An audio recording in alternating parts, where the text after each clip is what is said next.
Sword master episode 2। Mister सैनजिंग family के घर से जाने लगता है तभी शाओलिंग को कहता है कि आज तू बच गया पर मैं तुझे कभी माफ नहीं करूंगा। जिस पर शाओलिंग कहता है कि आप यहाँ पे आए हो तो कुछ खा के जाइए और अगर आपको अपने गिफ्ट्स रखने हैं तो यहाँ पे रख भी सकते हो। पर मिस्टर सैन अपने सारे गिफ्ट्स लेके चले जाता है और ये सारे घटने को देखकर वहाँ पे बैठा हुआ एक आदमी कहता है कि सैन फैमिली का इनका गुस्सा देखना पड़ेगा जिंग फैमिली को फ्यूचर में। तभी यूनजिंग शाओलिंग के पास आती है और कहती है कि शादी का समय हो चुका है तो अभी हमें शादी भी कर लेना चाहिए। फिर यूनजिंग और शाओलिंग दोनों जन तैयार होकर मेन हॉल में आ जाते हैं जहाँ पे एक आदमी उनको कहता है कि सबसे पहले तुम हेवन और अर्थ को ग्रीट करो, फिर तुम अपने पेरेंट्स को ग्रीट करो और फिर तुम दोनों जन अपने आप को ग्रीट करो। फिर उनकी शादी अच्छी तरह से हो जाती है। फिर हमें रात का सीन दिखाया जाता है जहाँ पे शाओलिंग यूनजिंग को कह रहा होता है कि मुझे कम से कम पेट भर के तो खाने देती, अभी तक पूरा पेट भर के खाया भी नहीं हूँ, मैं तो अभी तुम्हारा हस्बैंड भी हो तो तुम मेरे साथ ऐसे कैसे कर सकती हो। जिस पर यूनजिंग उसको एक कमरे में लेके जाती है और कहती है कि तुम यहाँ पे बैठो। वो कहती है कि ये शादी मैंने सिर्फ अपने फैमिली के लिए की हूँ।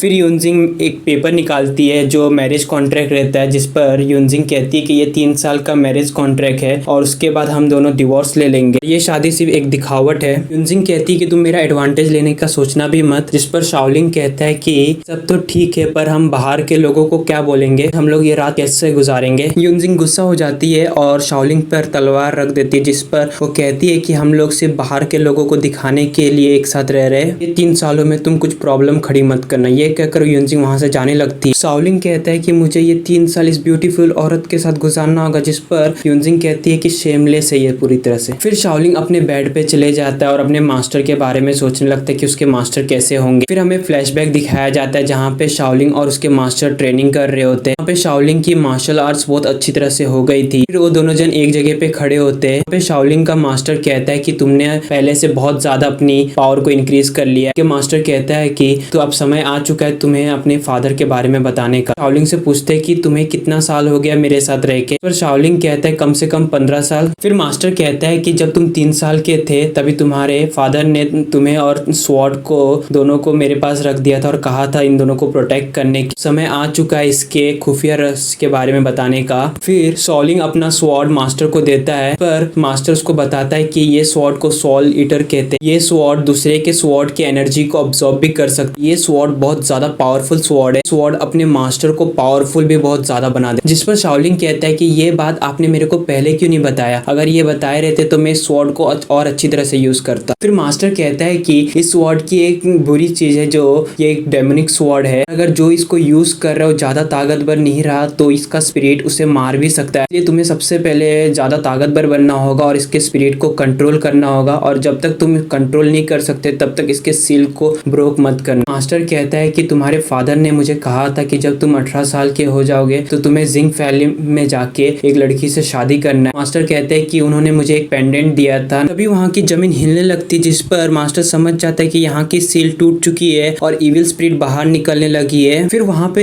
चारों तरफ काला धुआं हो जाता है और इविल स्पिरिट बाहर निकल जाता है। फिर मास्टर को कहता है कि आज तुझे मार दूंगा क्योंकि तूने मुझे इतने सालों तक कैद करके रखा था। ये कहकर इविल स्पिरिट मास्टर पे अटैक करता है पर मास्टर भी इविल स्पिरिट को बराबर की टक्कर दे रहे होते हैं, पर इविल स्पिरिट मास्टर से ज्यादा ताकतवर होता है। ये देखकर शाओलिंग भी मास्टर की मदद करने जाता है पर इविल स्पिरिट शाओलिंग को आराम से मारने लगता है और उसकी पावर बहुत ज्यादा होती है शाओलिंग से, जिससे शाओलिंग उसके सामने टिक नहीं पाता है और एक पहाड़ के सामने जाके टकरा जाता है। इविल स्पिरिट उसे जान से मारने जाता है पर मास्टर अपनी स्पिरिचुअल एनर्जी से रोक लेता है, जिसको देख के इविल स्पिरिट को और ज्यादा गुस्सा आता है और मास्टर पे अपनी स्पिरिचुअल एनर्जी से मारने लगता है और मास्टर भी उससे बराबर की टक्कर देने लगते हैं। शाओलिंग फिर से अपनी मास्टर की मदद करने जाता है पर इविल स्पिरिट अपने डार्क एनर्जी से ही शाओलिंग को दूर धकेल देता है, जिसको देखकर मास्टर इविल स्पिरिट पे पीछे से हमला करता है पर इविल स्पिरिट उसको पकड़ लेता है और उसे जान से मारने जाता है। तभी शाओलिंग अपना स्वॉर्ड यूज करने का डिसाइड करता है पर मास्टर उसको रोकने की कोशिश करता है पर वो अपने स्वॉर्ड को यूज करता है, जिससे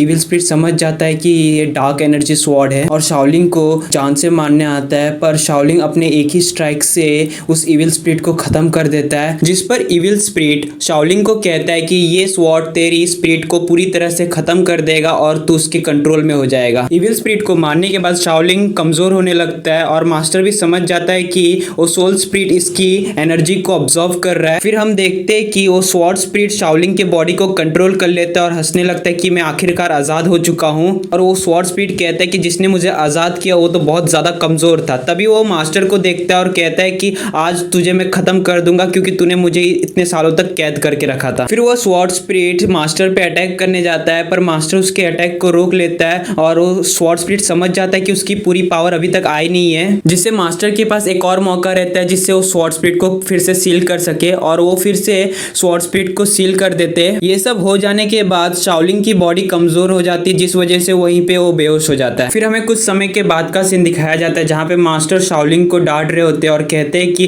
तुमने इतनी बड़ी रिस्क क्यों लिया, अगर वो स्वॉर्ड स्पिरिट तुम्हारे बॉडी को पूरी तरह से कंट्रोल कर लेता तो आज तुम खत्म हो गए रहते। जिस पर शाओलिंग कहता है कि अगर मैं अपना स्वॉर्ड यूज नहीं किया रहता तो वो इविल स्पिरिट हम लोग को मार दिया रहता और आखिरकार तो हम लोग बच चुके हैं ना। मास्टर कहता है कि ठीक है वो बातों को भूल जा, पर अभी तुझे वेडिंग में जाना है क्योंकि समय हो चुका है वेडिंग का। और फिर मास्टर उसको वही पेंडेंट देते प्रूफ के लिए। शाओलिंग उस पेंडेंट को लेने के बाद कहता है अपने मास्टर से कि मुझे नहीं जाना है क्योंकि यहाँ का सील टूट चुका है और इविल स्पिरिट कभी भी बाहर निकल सकते हैं। जिस पर मास्टर यूनजिंग की तारीफ करने लगता है कि वो कितनी ब्यूटीफुल है और उसके जैसा कोई उधर है नहीं। ये सब सुनकर शाओलिंग कहता है ठीक है मैं चले जाऊंगा उससे शादी करने के लिए। मास्टर कहता है कि मुझे पता था अगर मैं ये सब बातें बताऊंगा तुझे तो तू जरूर जाएगा वहां पे। अभी मास्टर को थोड़ी खांसी आने लगती है, जिस पर शाओलिंग कहता है कि नहीं मैं यहीं पे रुकता हूँ क्योंकि आपको बहुत ज्यादा कमजोर हो चुके हो, मैं यहीं पे रह के सील को ठीक करने की कोशिश करूंगा। मास्टर कहते हैं कि इसकी कोई जरूरत नहीं है क्योंकि मैंने उस सील को ठीक कर चुका हूँ, अभी कुछ समय तक ये सील टूटेगा नहीं और तुझे जल्द से जल्द वो 10 स्वॉर्ड को ढूंढना है जिससे तू हमारी दुनिया को बचा सके। मास्टर कहते हैं कि बिना समय गवाए यहाँ से अभी तू चले जा। फिर हमें प्रेजेंट का सीन दिखाया जाता है जहाँ पे शाओलिंग सोच रहा होता है कि कैसे भी करके वो 10 स्वॉर्ड ढूंढने हैं, मास्टर की जल्द से जल्द मदद करनी है, ये सारे काम मुझे अकेले ही करने पड़ेंगे जिससे मैं मास्टर की मदद कर सकूं। यहीं पे आज का एपिसोड खत्म होता है। इसका अगला एपिसोड ट्यूसडे